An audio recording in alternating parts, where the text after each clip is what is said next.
What's going on, guys? It's Michael and GF, and today I am super excited to be continuing my LEGO Star Wars The Force Awakens set reviews with Kylo Ren's Command Shuttle. And the set number for this one is 75104. The recommended ages are 9 through 14, and it has a piece count of 1005, while the price point is $119.99. And this is Kylo Ren's personal shuttle that he's going to be using in the movie. It has a super awkward wing design, which obviously really doesn't fall on the part, on the fault of LEGO, but you'll see in a little bit just how awkward the wing design is on the actual shuttle itself, and this being the one and only set that you can get Kylo Ren and his incredibly controversial helmet and his incredibly controversial lightsaber, the crossguard design. So, I mean, this set has a lot to offer, and all of its first order goodness, and if it's worth the $120 price point, though, that's definitely debatable. I'll get into all the reasons just as to why it may or may not be worth it for you. So, without further ado, let's get started.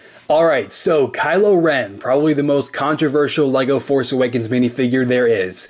And that is for two reasons that I'm sure you were probably already aware of. We've got, first of all, the massive helmet. And I mean, I'm assuming that this was because the LEGO group made this minifigure based on really early concept art, because these sets are made way in advance, that maybe Lucasfilm was not planning on giving Kylo Ren the hood so often in the movie as we've seen in trailers and magazine covers thus far, because you've got this really big version of Kylo Ren's new helmet. And let me just say, the design is great, the shape is great, the printing is great, that's all awesome. It's just, it's too big, and you can't put a hood over it. So I'm assuming, like I said, it must be based off concept art or something, because what's really interesting is if we take this helmet off, you can see we've got a printed version of this same helmet on a black head. So I'm assuming maybe last minute the LEGO group was like, okay, this helmet's not going to work, and they just dodged the bullet by printing this head really quick. Maybe? I mean, obviously I have no basis to stand on and when I talk about that, but it's all speculation, but I mean, that's what I'm assuming, because I don't see why you'd have two separate versions of a helmet unless they were maybe trying to appeal to kids more so with this one.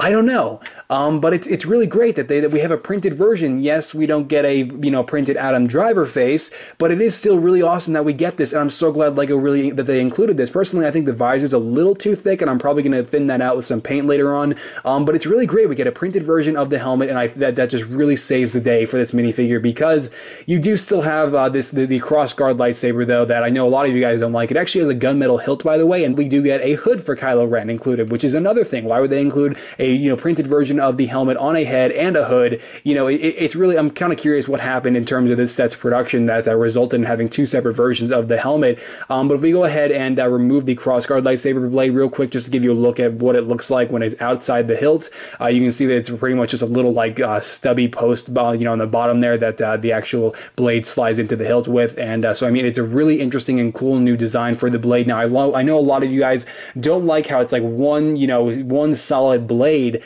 but I mean, personally for me, it's not as big of a deal, because I can just paint the center here and it will, problem solved. But I can see why it would bother you guys, a lot that, it's all one big blade, because obviously that's not how it is in the movie. And it would have been great that maybe if we had one big hilt and then you had a smaller blade that ran through the center and then the bigger blade that, came into the top. So I mean, maybe you couldn't have been able to, maybe LEGO couldn't have been able to, mass produce that.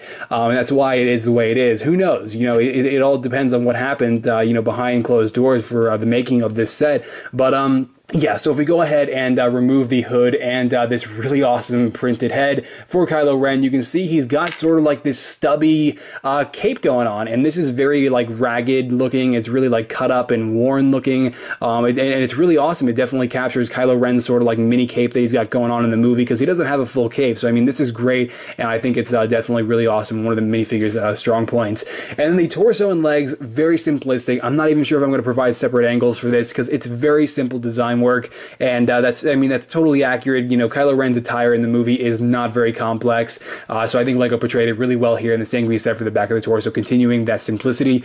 But I mean, aside from that, though, that's really it for Kylo Ren. I understand why, again, a lot of you guys really don't like the crossguard lightsaber. I mean, I think that if LEGO was able to do a blade that had a hilt that had two separate blades running through it, that would have been great.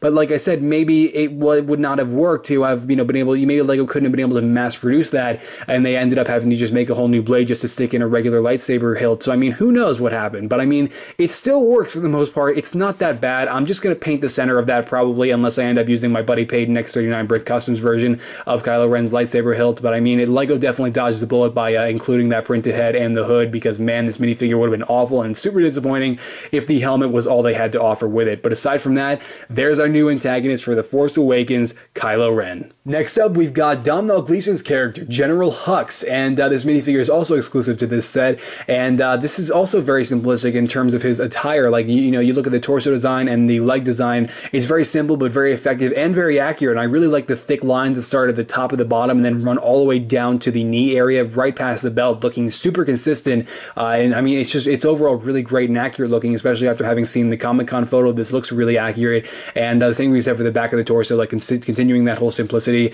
similar to Kylo Ren, you know, a very basic but really awesome looking, and you can see that there is actually a new hat for our First Order officers, and this is basically like the new Imperial officer hat, and it's very similar. I mean, look, it looks like you got the Imperial officer hat in there, but then you got like this whole like rim that comes up on the back, which is really interesting looking, and this time we've got it in black for General Hux here, and you even got the First Order symbol printed onto the front. So I mean, it's a really interesting new piece, and definitely really cool, and you even have like some indentations on the top of it, you know, in a nice pattern, which is very cool as well. So I mean, overall, the torso printing, the leg printing, I mean, this new hat, it's all great, except the face is what bothers me. And similar, it's a similar instance to Han Solo in that it doesn't really capture the likeness to him that well. I think the mouth is messed up. I think the eyes and the eyebrows are great, but if the mouth was a little smaller, I think that maybe that would have really fixed the head. But then you have the whole problem of they only printed on his sideburns, and what's really weird about that is obviously that's an attempt to, like, you know, I guess mimic his hair with the hat on. I really feel like LEGO should have just not gone with the hat at all, and should have just maybe given us like a, you know, maybe like some sleepy hair, you know, just molded in like this reddish orange color. But unfortunately there is no hair at all, and he's like practically bald on the back. So I mean, it does look a little bit awkward looking, and the fact that he doesn't have, you know, really that great of likeness due to the mouth looking a little funky. The head is really the minifigure's downfall, I think. But I mean, the torso, legs, and the hat are all great. It's just it's the head that really bothers me. Other than that, it's a great minifigure. I knew I was going to get my chance to talk about the First Order Stormtroopers, of course, but when I did, I didn't think I was going to have to talk about the First Order Stormtrooper officer first, so I guess we'll just try to get that out of the way before we discuss anything. You can see the First Order Stormtrooper officer here does actually have a red pauldron, because he's an officer, and just like, I guess, like the Empire ranks, they've got like the pauldrons in different colors, so this one being in red. But if we go ahead and remove the helmet real quick, you can see that unfortunately there is a clone head underneath, and we're talking 30 years post Return of the Jedi. Clones have accelerated growth. None of them are going to be in Stormtrooper armor serving the First Order. They are either going to be dead, they would have all died out, or they would have been in exile or retired. They're not going to be still in service. I mean, this is totally, this is the furthest thing that you can get from current Star Wars canon, and like, it's just really LEGO. You just had to cheap out and give every First Order Stormtrooper a clone head. I mean, for the love of God, just give us black heads. Don't even bother. I mean, they're all normal people underneath these helmets. So, I mean, you can't just give us clone heads. It's completely absurd and really disappointing. But here's some extra printing that's on the pauldron, by the way. And that's really awesome. You've even got your copyright symbol on there as well. So that's great. But, I mean, man, clone heads. Really, LEGO. Come on. Just give us black heads. Like I said, don't even bother. It's just so disappointing. And I mean, the flesh doesn't even look good underneath the helmet. So I mean, black heads would have looked way better than this. So I mean, clone heads, God, that I just find that to be so disappointing. But yeah, so the First Order Stormtrooper, let me just say right now, before I discuss the helmet, the torso printing is fantastic, super accurate. The same can be said for the legs, the belt printing, it's all really great. The leg printing, I mean, you got the knees there. You've even got like the pouch on the belt, and then it's continued on to the actual like thigh on the left there. I mean, the legs look great, the torso is great, love all the gray elements, all the individual little lines here. I mean, I painted my own First Order Stormtrooper a couple months ago, so I mean, I can definitely vouch for just how accurate and how awesome this design is for both the torso and the legs. So I mean, the same can be said for the back of the torso as well, and it looks really great, a little bit more simplistic on the back, but that's because there's barely anything on the backs of First Order Stormtroopers. That's something else I also picked up on when I was painting it myself.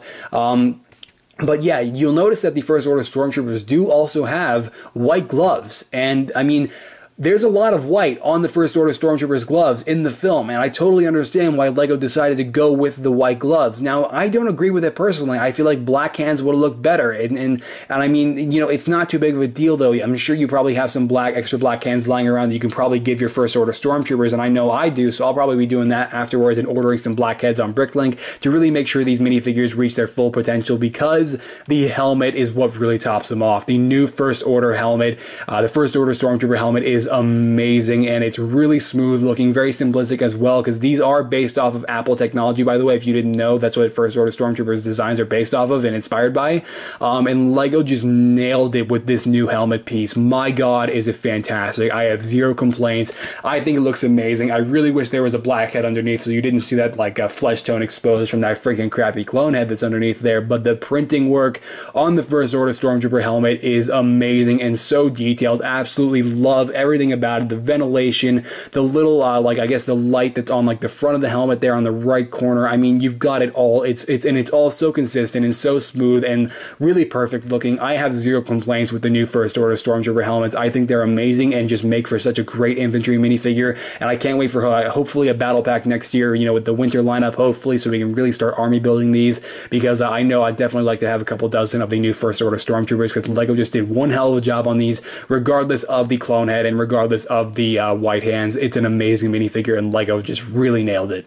Our First Order Imperial Officer is definitely an interesting minifigure because it's an old lady. But I mean, you can see that the hat real quick, just to go over. This is the exact same hat as General Hux, just in dark bluish gray. Same First Order, you know, symbol printed on the front there, and you also have the like actual like the front edge of it printed in black. So I mean, that's really great and it looks awesome. But yeah, the head, it's an older looking lady, and I mean that's cool. That's interesting. I mean, maybe she'll be a specific character in the movie. We don't know yet, because the box just lists her as being a First Order officer, so maybe she's just nameless, and who knows. I mean, it definitely looks cool though, and that is a new printed head from what I understand, so that's pretty awesome. The torso is very simplistic though, and you can see the torso. I mean, I'm not going to try to you know, name what's actually strapped onto her chest there, but you can see it does look pretty cool. And I mean, but like I said though, very basic but obviously very effective. You have blank dark bluish gray legs for the minifigure, and then the simplicity continues onto the back of the torso, but still looking really awesome and consistent for the rest of the minifigure.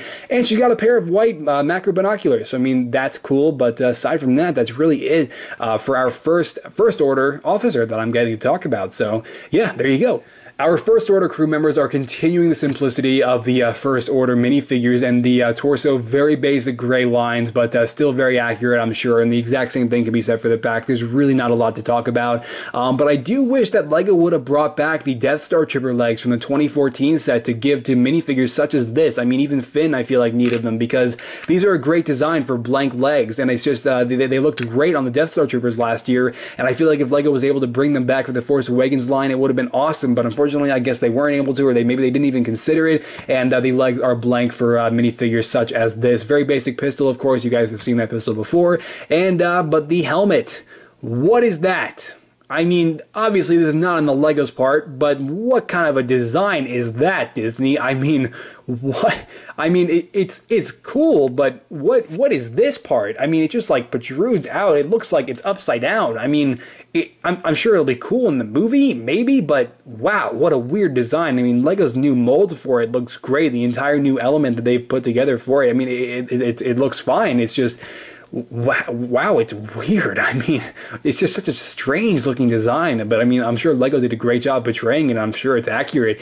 But if we go ahead and remove it though, you can see we do have a new face, and this new printed face is very basic, but still very awesome. And you'll see this actually in Poe Dameron's X-Wing Starfighter, because this head is actually also even in the transport with Captain Phasma. LEGO pretty much abused this head in the Force Awakens sets. You'll see in later reviews, but just to give you a quick look, you get two of these guys, but this version actually has another head, and this face is completely new as well, and this is a really cool expression on this minifigure's head, and it's really cool to get a variety underneath these helmets, because it's like, wow, great, we're getting a variety of heads underneath the helmets for the crew members, but not the Stormtroopers. You see, this is how it should have been for all the Stormtroopers, and if LEGO couldn't have done that, then they should have just left them with blank black heads, because I really needed a variety of different people underneath the helmets like it should be and like it always is for Stormtroopers, but unfortunately LEGO gave us tons of clone heads, so these guys were lucky though. Alright, the first thing I have to talk about before anything are the wings and how they work. You would think that the wings would fold down this way, but no, they go up, just like that. And no joke, it is the weirdest design I think I've ever seen on a Star Wars ship, ever, because what is this even going to look like in the movie? This is not even the LEGO group's fault, obviously. This is just the ship's design in the movie. And it just makes the entire thing super tall and almost impossible for me to fit on frame, even sideways. So, I mean, just to give you an idea of scale, here's Finn from the Millennium Falcon. And so this thing's massive, and especially when the wings are like this, and it's like, God, wouldn't this be inefficient? This is just such a strange design, and I mean, if they have to like make evasive maneuvers, man, they're dead, because this is just so weird. I mean, it just looks so odd. So I mean, there's really not much to say other than just how strange this design is for like wingspan. I've never seen anything like this in Star Wars before, so I mean, yeah, that's interesting, but I should mention, because oh, by the way, these flaps right here, these fold down. These are pretty much just an inverse of one another. But yeah, these fold in, and like whenever you want to get in like its landing position, you just fold those in. But yeah, so the engine here, as it's falling off on me, you can see that we've got these locking mechanisms on the back, and you got to be careful with these, because if you have these wings locked in place, because the way this works is you've got these ball joints here, and if they're actually like secured in the clips, you can't push the wings down. So you have to make sure that these locking mechanisms are released first, and then you fold the wings down, no problem, and it works just great. But if you don't, these things pretty much just burst apart if you like accidentally got to force them down when these things are secured in. So just be careful of that, because I found out the hard way. In terms of firepower, the Kylo Ren's command shuttle here is exactly the same as the Millennium Falcon. It's got a couple of spring-loaded shooters hidden away here, and you can see you've got the exposed area right here where you just push in, and then the spring-loaded shooter goes firing. I'm sure you've seen how it works. You just apply a bit of pressure, and then there's your spring-loaded shooter, and it's pretty much the exact same on the other wings. Speaking of the wings are like half the build. I mean, the interior, it's pretty, the actual cockpit area, it's pretty big, but the wings are like the majority of this set's build. They're huge and have a lot of pieces. But yeah, so the actual interior itself, if we go ahead and flip, if we go ahead and flip up the detailed cockpit here, you can see that inside it looks pretty spacious, right? Unfortunately wrong, because you look inside, and all those ventilation pieces you see there, that's in that black section, that's the boarding ramp. You just down here on the bottom, you can see we've got a red Technic piece, and you just push on this, and the boarding ramp comes down. And while it's great to have the boarding ramp, I mean, it's great for playability, definitely. It's just the problem here is it limits how many minifigures you can put inside, because then you're left with only the cockpit area. And if you can't tell, the cockpit area, the way it works is there are no available studs for any minifigures, like in that seat there with the clip, which is a nice touch, by the way. You just have that little like slit piece. You guys have probably seen that before, that sticks up, and then your minifigure just slides right onto that. And so I got the first order Stormtrooper officer sitting there, just so because he's easier to see, to be completely honest. He's much easier to see than like these fully black the first order crew members there. But yeah, so you can see the like actual control sticks are a couple of like black pistol pieces, which is pretty cool. The same control panel piece that you've probably already seen a million times over in previous sets. You've even got like a total of 4 clips for accessories here, which is pretty awesome. And you can see I've got the extra spring-loaded shooter on this one, and then the binoculars on this one. And then I guess if you, you can obviously take like the pistols that are included with the first order crew members and put these on the other clips here as well, if I can actually get them in there. It's kind of hard to access when you've got big Ross hands, but yeah, you get the idea. The clips are available for all the minifigures accessories, so that's really not a problem. Unfortunately though, the back is where you it gets kind of awkward, because you do have to like split apart Kylo Ren's lightsaber to fit it in, unless you like put it on one of these clips.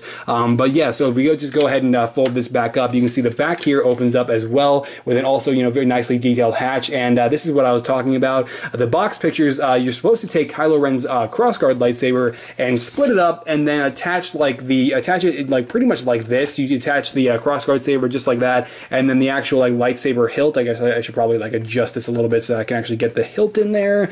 Almost, that's too tall. Oh, wait, okay, there we go. I had it a little bit too high there. And you just go ahead and put the lightsaber hilt right on that clip, and then this folds in. For the most part, if it would cooperate, that would be amazing. So I guess if you have it adjusted more so like that, that's how it will work the best. And so it just folds in the entire hatch, and it folds over nicely. But the problem here is, and this is what I want to mention, this is pretty much my main critique about the set. You can see inside there, Kylo Ren and General Hux, they're pretty deep inside, and it's not very easy to get those minifigures, attached to the 2x2 available spaces that are meant to be their seats, because it's just, the interior goes really deep. So I mean, it can be a little bit frustrating getting the minifigures inside, and so I mean, with some adjustment, you do get it, and it does work really well. And I mean, aside from that, that's really it for Kylo Ren's command shuttle. You've got the engine on the back here using some very basic pieces, but still a nice design. The entire thing is a great design. These studs kind of bother me though. I'd love to just take like an 8x16 tile that I have like from previous mocks and just slap it on each wing just to get rid of some of these studs. I don't know, I'm a tile freak, but regardless though, that's pretty much it for Kylo Ren's command shuttle. I don't really think I'm missing anything here. I mean, it's all great and solid design. It's incredibly awkward the way the wings work. And I mean, in terms of playability, it's really just all the interior, and then you've got the two spring-loaded shooters on the side. So I mean, the problem though is the fact that you can't put the rest of the minifigures inside. You can put all their all their accessories, but then you're left with these 3 minifigures at least that cannot fit inside unless you remove those ventilation pieces that are on top of the boarding ramp and don't use the boarding ramp at all. So I mean, all in all, is Kylo Ren's command shuttle worth $120? God, I don't know. I mean, the piece count is there for the most part. Maybe if there was like another 100 to 200 pieces in this thing, it would feel a little bit more worth it. But I mean, ultimately the decision is up to you. You've seen the set now and everything it has to offer. It's incredibly detailed. It's a great design. It's sturdy, and it all works really well. The design itself, of course, with the wings is incredibly awkward, but that's not on the LEGO group. That's more of a design thing with Disney and Lucasfilm, whoever designed the Kylo Ren shuttle. So I mean, it's a good set. It's just the price point is really it's debatable. So I mean, hopefully this has helped you, in deciding if you want to get this set or not. So I mean, aside from that though, we're gonna go ahead and take a look at the box, instruction manual, extra pieces, and we'll wrap up this video. The box for Kylo Ren's command shuttle is definitely taller than the Millennium Falcons, but you can see we've got the shuttle flying over an unknown planet. We know they're going to be visiting this forest planet. We saw like a quick glimpse of it in the latest Instagram preview from the Star Wars account. So I mean, I don't know what this planet is. None of us do yet.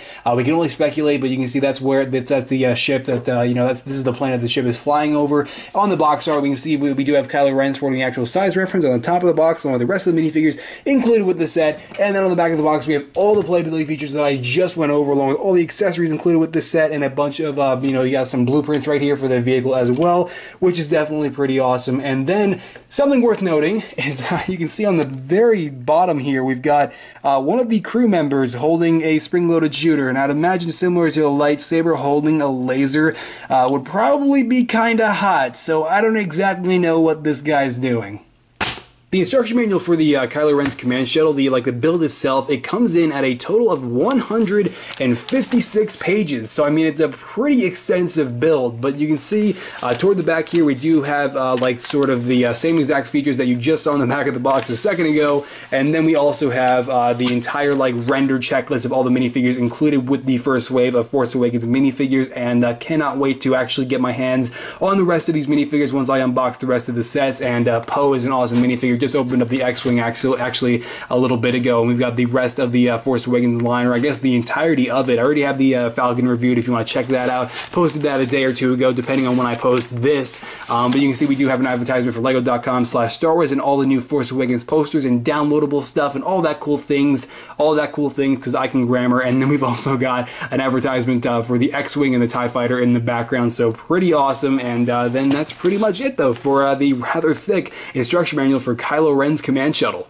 The extra pieces are kind of underwhelming. There's not much going on here aside from just a lot of extra studs, connectors, cheese slopes, 1x1 plates. You got an extra one of these pistol pieces for the control stick in the cockpit. And you've also got an extra lightsaber hilt for Kylo Ren, which is pretty cool to get an extra one of these in this color. So that's probably the best part about the extra pieces for Kylo Ren's command shuttle. But aside from that, that's really it for this set in its entirety and everything it has to offer. And this set is great, but that price point, it's totally up to you if you want to get this set, because I mean, obviously you have the exclusive Kylo Kylo Ren figure with his crossguard lightsaber and General Hux, which are pretty much the two top minifigures that I'm sure you'd want to get out of this set. So I mean, there's really not much else to say other than let's go ahead and wrap up this review. Why is the helmet so big? And doesn't he wear a hood? Shut your mouth! Alright guys, and there you go, my review on the second to largest Star Wars The Force Awakens set, and this set is, I mean, really great. It's just, if it's worth the $120 price point, ultimately that's up to you, but hopefully I've been able to help you make that decision. Maybe you just enjoyed the review, or maybe found it informative. Either way, be sure to let me know by dropping this video a like below and or your opinion on this set down in the comments, because obviously it's got some pretty controversial elements going on with Kylo Ren, his helmet, and his crossguard saber, because man, LEGO really dodged that bullet by including that printed head for him, because otherwise people would have been pretty pissed, myself included. The locking mechanism on the back, I mean, that's something else that's definitely well, you know, a topic of interest, I think. But yeah, you can also follow me on Twitter, Bookface, and the Instagram. Links to all three of those are down in the description below as well, because there I'm posting all kinds of preview photos of things that I'm working on, like the Halo 5 Guardians minifigures that I'll be doing next month, along with the entire Force Awakens showcase video that I'll be doing at the end of the year for all the upgraded minifigures. I'll be taking a ton of the minifigures from these sets and adding all kinds of painted details and making something pretty awesome to conclude 2015 at the end of this year. But I've got Flash Season 2 figures, Arrow Season 4, a bunch of cool stuff coming up that you'll see over there way before you'll see it over here. But yeah, guys, so Poe Dameron's X-Wing Starfighter, that is next up on the list. Gonna be building that as soon as I'm done with this review and I get it up for you guys, and that'll be next on the list. Gonna continue on with these daily reviews for the entire week until we have all 7 sets reviewed. But hopefully you guys enjoyed this review on the second largest set, and I'm gonna end it there, and I'll catch you guys later. All right. Bye.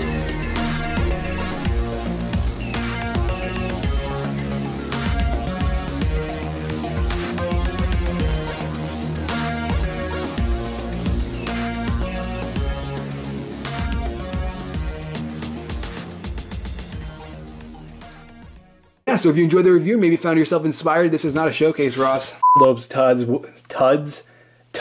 really? So you based your helmet off of Vader's? Yep. And you didn't take any inspiration from mine? Nope. Okay, go completely out of focus. Screw you too, man. One of the crew members holding a spring-loaded shooter, and I'd imagine similar to a lightsaber holding a laser, would probably be kinda hot, so I don't exactly know what this guy's doing. Put it down! Why are you holding it? Really would have preferred... Words are escaping me once again. This is just great. Like the very tip edge of it, so I mean, tip edge, really, Ross? I would have seen, yep, you know, those legs, my God.